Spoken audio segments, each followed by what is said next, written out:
Hello again, everyone. This is Smiles. I know it's been, oh man, quite a while. I was actually quite sick after working on the last couple of chapters that I did. I had to go to work right after, and where I work, I ended up in a very cold and dry space. So I ended up getting very sick after, and I know it's been a while, but I'm now just getting back to 100%. And I'm feeling good enough that I thought I'd finally add another chapter because I'm like, Jesus Christ, it's been a while.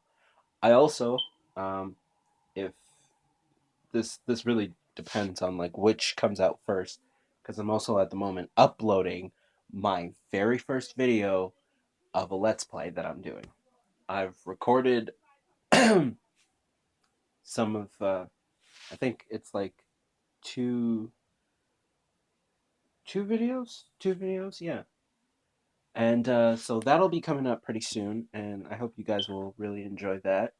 Um, Once again, I'll still be that mysterious voice that you hear, and I'll be working on some stuff hopefully this spring that'll be pretty cool. I just want to get a nice timetable going that I know what I'm going to upload, when I'm uploading, and all that fun stuff, and then we'll definitely go from there. Um, as I was saying, we'll move right past all that other stuff and we'll head right into chapter 6 of Midnight for Charlie Bone by Jenny Nimmo. A ruined half term. Aunt Venetia marched Charlie home with her nails pressed firmly into his neck. Charlie ducked and wriggled all the way, but he couldn't escape those steely claws. Grandma Bone was waiting for them in the hall, her face hard as stone. Well done, Venetia. One needs young legs to catch a villain. Villain? Protested Charlie. He glanced at Aunt Venetia's red boots. Her legs weren't so very young. She was cunning, that was all. Grandma Bone prodded him into the kitchen, where he sat and rubbed his neck. His mother looked up from her newspaper. What's going on? We've been a wicked and deceitful boy, said Grandma Bone. Haven't we, Charlie? And a liar to boot. Have not, muttered Charlie. Oh, yes, I think we have. Grandma Bone sat opposite him and glared into his face. He's got a case that doesn't belong to him, but he can't open it. Before Charlie could stop her, Aunt Venetia had plunged her hand into his pocket and pulled out the bunch of keys. What are these? She rattled them over his head. Charlie, whose are those? Asked his mother. No one's. That is, a friend gave them to me. They're just a game. Liar, snarled Grandma Bone. Don't call him that, said Charlie's mother angrily. How do you know it's not true? My dear Amy, I know a lot more about your son than you do, Grandma Bone said coldly. He was given a case by someone who should have known better. Someone who didn't rightfully own it, and the stupid boy has hidden it. Probably in Benjamin's house. I don't know what you're talking about, said Charlie. He refused to answer any more questions, and eventually Grandma Bone gave up.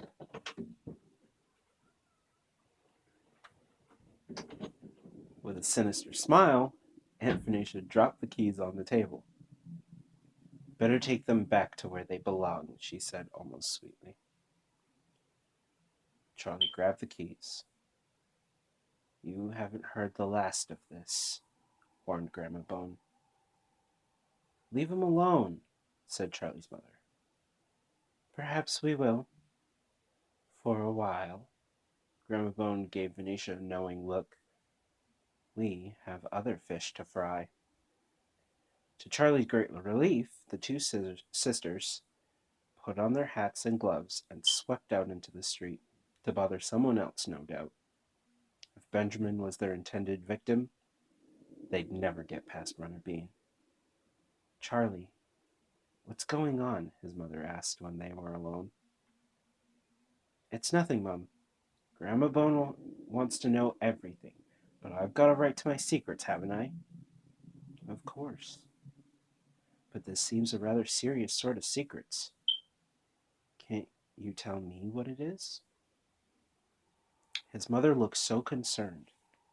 Charlie hated not telling her the truth. He decided to let her know at least a small part of his problem.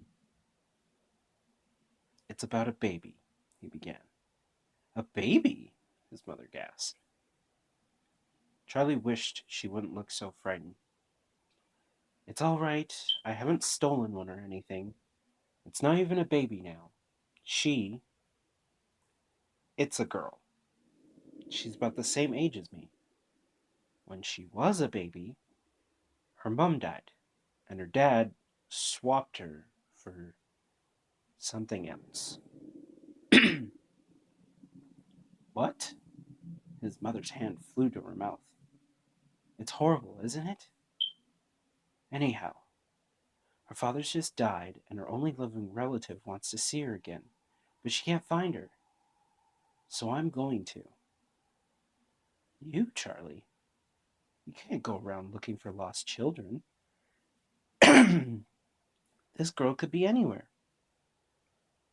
Ah, but I think I know where she is. I can't tell any more yet, Mom. I'm sorry. You won't say anything to Grandma Bone or the aunts, will you? I don't think they're on our side exactly. I agree, his mom said wistfully. I'm gonna find this girl, Mom, Charlie said earnestly. It's funny, but I suddenly feel it's something I've got to do. To Charlie's dismay, his mother's eyes began to look glittery and tearful. How like your father you are, she said gently. I'll keep your secret, Charlie, but take care. They're very strong, you know, the people you're up against. Her quick look at the window told Charlie exactly whom she meant. The doorbell rang, and thinking Macy had forgotten her key again, Charlie's mother sent him to open the door. He didn't find Macy on the doorstep. Instead, he found a boy with a twinkling sort of face. He was a little taller than Charlie, his hair was a bright shiny brown, and his eyes almost the same color. I'm Fidelio Gunn, said the boy. They asked me to help with your music. I'm going to be your monitor. Aren't you the lucky one? Charlie was speechless. It's Sunday, he said at last. The boy's grin almost reached his ears. I'm too busy during the week. Can I come in? He held up a violin case. Charlie pulled himself together. Who sent you? Blores, of course, said the boy. The boy said cheerfully. I'm told your music's not up to scratch. His grin grew even wider. My music doesn't exist, said Charlie, grinning back. The strange boy stepped into the hall without being asked. Where's the piano? He asked. Charlie showed him to the room that was only used for the U-beam's visits. At the far end, an upright piano stood against the wall. No one had ever touched it as far as Charlie could remember. Fidelio opened the lid with a bang and ran his fingers across the keys. A real tune emerged. Rather a beautiful one. Needs tuning, said Fidelio. But it'll do. Does anyone play it? Charlie found himself saying,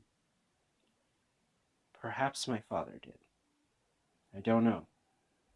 He's dead now. Oh. For the first time since he'd arrived, Fidelio looked serious. It happened a long time ago, said Charlie hastily. Fidelio's smile returned.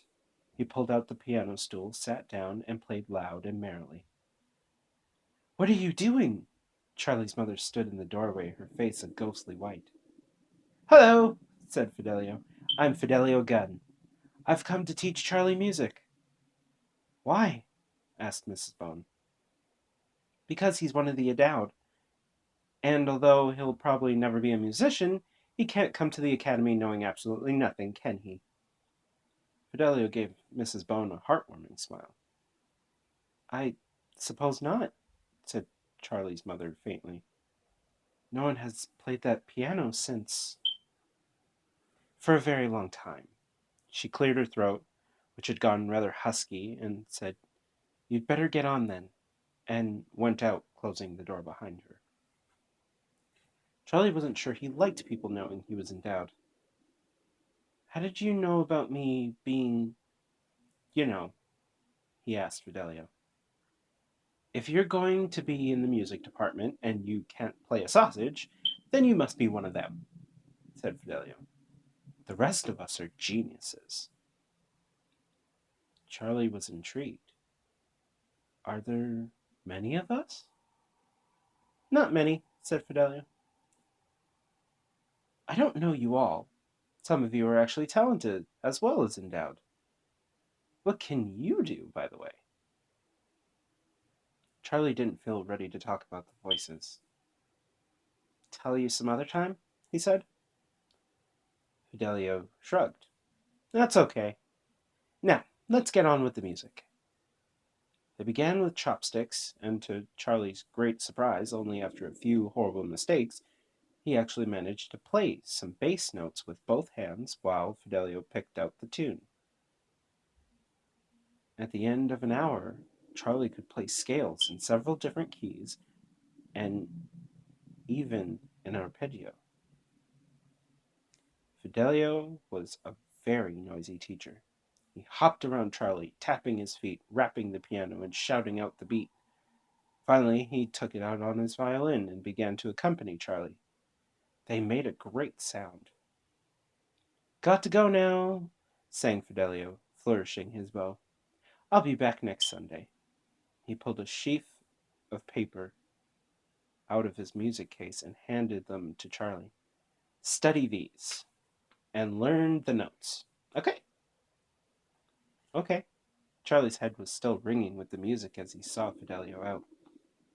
That afternoon, Charlie set to work on the papers Fidelio had left for him. He soon realized it would be easier to learn the notes while he was sitting at the piano. He had only pressed a few keys when Grandma Bone burst in, demanding to know why he was making such a din. "I've got to learn if I'm going to be in the music department, haven't I?" said Charlie. Grandma Bone sniffed, and then laid a large file on the dining room table. "When you've finished your music, you start on that," she said. Charlie didn't like the look of the thick black file. Printed in gold on the cover were the words, "Bloor's Academy." "What is it?" he asked. "Work," said Grandma Bone. "Questions. You're to answer every question in the file. I shall check your answers at the end of each day. If they're wrong, you'll have to do them again. I expect them to take at least a week." "That's not fair," spluttered Charlie. "It'll take the whole of my half-term holiday." "Hardly." Grandma Bone smiled. "You've got a computer, haven't you? Just think how much you'll know in just a week." "You'll almost be clever, won't you, Charlie?" "I don't want to be clever," Charlie grunted. "If you don't answer those questions, you'll have a very bad time at Bloor's, I can assure you. You don't want to start off on the wrong foot, do you?" Still wearing her unpleasant smile, Grandma Bone left the room. Charlie could hardly believe his bad luck. He opened the file and scanned the list of questions. There were 502 of them, and at a quick glance, Charlie didn't know the answer of any of them. They were all about ancient history and unheard of places and people.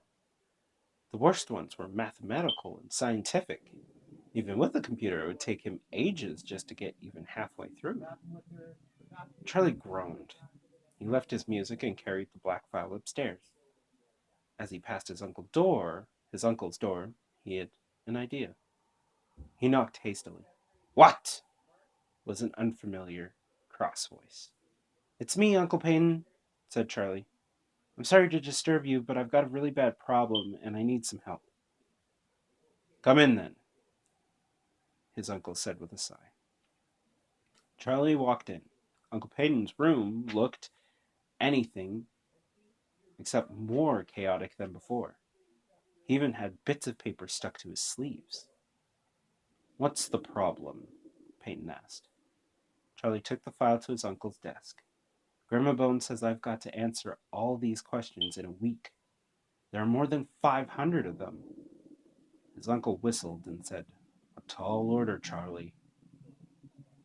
"How can I do it, Uncle Payton?" "You'll need a lot of paper." "Please, be serious," Charlie said miserably. "I take it you're asking for my help," said Payton. "If that's the case, then I can't leave my work today, but tomorrow I'll certainly do what I can for you.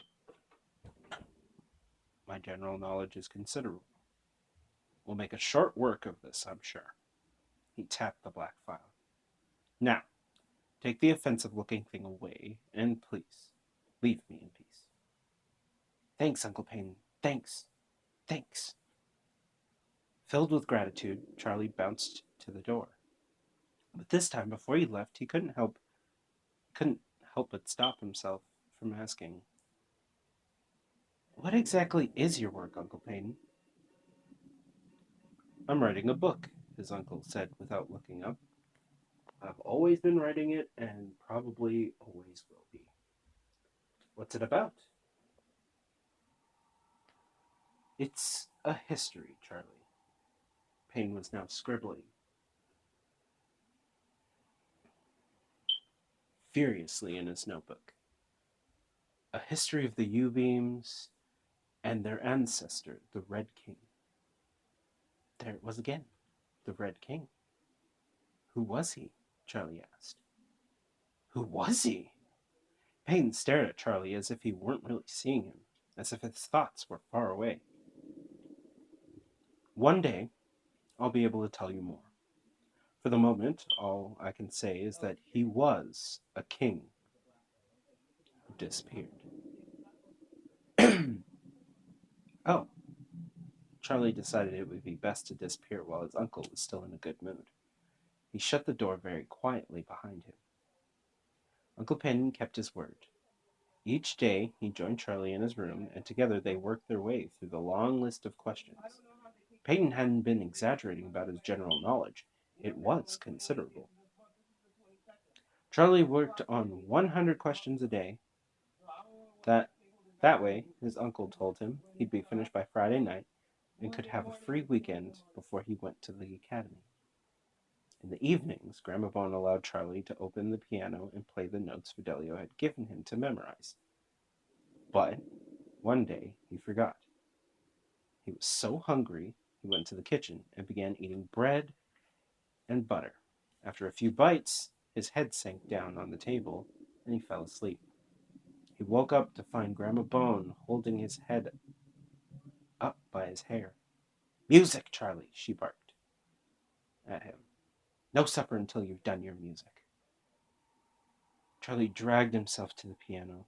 Grandma Bone watched him like a hawk until he pulled out the piano stool and sat down. He was so tired he could barely make his fingers move, so he didn't try. He sat back, folding his arms across his chest, and he murmured, "If my father was here, he could teach me. I suppose he was the last person to play this piano properly." Grandma Bone was about to walk away, but all at once she said, "Your father had a grand piano. It stood at the center of a large, bright room. The only things in the room were the piano and Lyle, your father. Through the long windows there was a view of the lake, but your father never looked at it. He gazed at his music while his fingers found the notes, and he would cast his spell." "And then what happened?" Charlie asked bravely. He could almost hear the click in Grandma Bone as she snapped out of her reverie. He broke the rules, Charlie. That's what happened. Mind it doesn't happen to you. She was gone in a second, and Charlie found that he was now wide awake. In half an hour, he managed to memorize so many notes he could read a simple tune and even play it. Ever since he had been tricked into betraying himself, Charlie had avoided looking at newspapers or magazines. He didn't want to hear the voices. He didn't want to eavesdrop on private conversations or listen to people's secrets. Every time his mother opened a newspaper, he would turn his head away. But Macy said his gifts should be used for fun, if nothing else. Eventually, she persuaded Charlie to listen in on a photo of her favorite film stars, Gregory Morton and Lydia Smiley. The photo had been taken beside a swimming pool, and at first Charlie could only hear a faint splashing sound. He was about to push the magazine away, hoping that he had lost his unwelcome talent, when a voice said, "You'll have to lose weight, darling. You're bursting out of that bikini." It must have been the photographer's voice, because Gregory Morton swore horribly and said, "You leave my bird alone, you great bleep. I like 'em chubby. It's..." Lydia Smiley swore even more than Gregory and said, "That's it. I've had it with you ponces. You can both bleep." Charlie repeated what he had heard to Macy and his mother. They laughed so much tears ran down their faces. Charlie didn't think it was that funny. But Macy's laugh was so infectious, he too began to giggle. "Oh, Charlie, do some more," begged Macy. Come on. How about this one?" She pushed the magazine back to Charlie, pointing at a picture of the Prime Minister and his family. Charlie had barely glanced at it when the door burst open and Grandma Bone marched in. She guessed immediately what had been going on, and striding to the table, she swept up the magazine and thrust it under her arm. "How could you?" she blazed, glaring first at Macy and then at Charlie's mother. "This boy is endowed," she said, jabbing Charlie's head with a long finger. "And you are encouraging him to abuse his gift." "I was only..." Charlie began. "I know what you were doing," Grandma Bone said coldly. "Sitting in the kitchen and having a good laugh is not the right attitude. You don't deserve your gift, you stupid boy. But seeing as you've got it, you're now responsible for improving it. Improve, respect, foster your inheritance. Don't waste it on trashy, foolish affairs. Save it for the important things." Charlie was about to say that the Prime Minister was important, but thought better of it. He only had 2 days and 200 questions to go, and he didn't want to spoil his chances of a free weekend. "I don't see why Charlie shouldn't have a bit of fun now and then," said Macy indignantly. "He's my grandson, too." "More's the pity," snapped Grandma Bone. "Charlie, get back to work." Charlie scuttled upstairs to his room, leaving Macy and Grandma Bone shouting insults at each other. He was about to sit at his desk when he caught sight of Benjamin crossing the road. Charlie waved and opened his window. "What's going on?" called Benjamin. "I haven't seen you for days. I keep ringing your bell, but no one will let me in." Charlie lifted the black file. "I've had 500 questions to do," he told Benjamin. "Only 200 to go now, and I get a free weekend." "How's the you-know-what?" "Bad," said Benjamin. "It's still making a noise. One of your horrible aunts came around. She was pretending to be collecting for charity, but I knew her. She was just like the other one, only older." "You didn't let her in," said Charlie anxiously. "No, Runner gave a killer growl and she pushed off." "Good old Runner. I've got to get back to work now." Charlie gave a huge sigh. "Ben, see you on Friday when I finish the questions." "Okay," Benjamin gave a forlorn wave. "It's been a funny half term. I haven't seen anyone. Think I'll take Runner to a movie." Heart of a Dog is on at the multiplex, said Charlie. He'd enjoy that.